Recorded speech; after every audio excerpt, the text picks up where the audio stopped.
आप सभी का हार्दिक स्वागत है। संपूर्ण भगवत गीता के दूसरे एपिसोड में हम इस पवित्र ग्रंथ के अमूल्य ज्ञान को आपके साथ साझा करने के इस अनमोल सफर में एक कदम और आगे बढ़ रहे हैं। तो आइए एक बार फिर से तैयार हो जाइए इस आध्यात्मिक यात्रा में आगे बढ़ने के लिए, जहां कर्म, धर्म और ज्ञान के अद्भुत संदेश हमें प्राप्त होंगे। भीष्म पितामह ने युद्ध की शुरुआत का संकेत देने के लिए शंख बजाया। इसके बाद कौरवों और पांडवों की सेनाएं भी अपने अपने शंख बजाकर युद्ध की शुरुआत की। यह श्लोक यह सिखाता है कि जब हम किसी महत्वपूर्ण कार्य की शुरुआत करते हैं तो हमें पूरी तत्परता और उत्साह के साथ शुरुआत करनी चाहिए। यह उत्साह और ऊर्जा हमें अपनी योजनाओं को सफलतापूर्वक पूरा करने में मदद करती है। अर्जुन और श्री कृष्ण ने अपने रथ से पूरे युद्ध क्षेत्र का अवलोकन किया।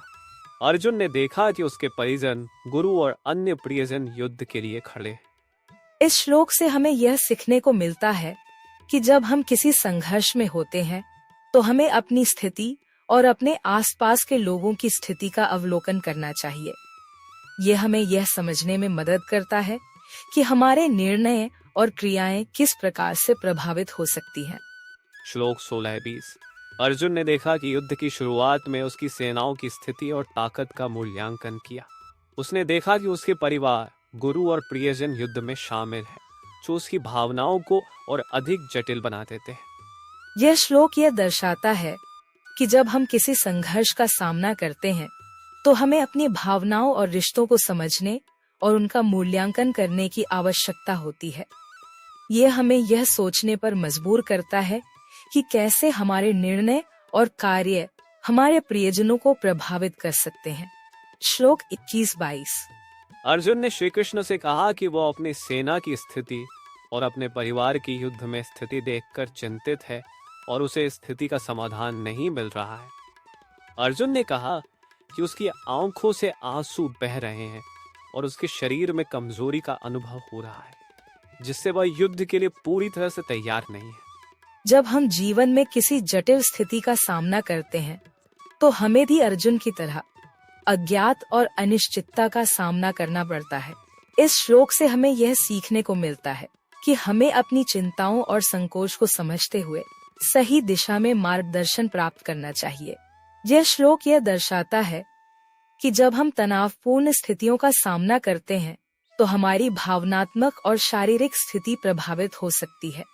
इस समय हमें अपनी स्थिति को समझने और आत्म संवेदनशीलता के साथ आगे बढ़ने की आवश्यकता होती है।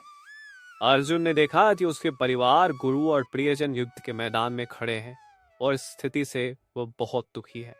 अर्जुन ने कहा कि वो अपने कर्तव्यों और जिम्मेदारियों से हतोत्साहित महसूस कर रहा है और उसे सही निर्णय लेने में कठिनाई हो रही है। यह श्लोक दर्शाता है कि जब हमारे प्रियजन और परिवार के सदस्य किसी संघर्ष में होते हैं तो हमें भावनात्मक रूप से प्रभावित होना स्वाभाविक है।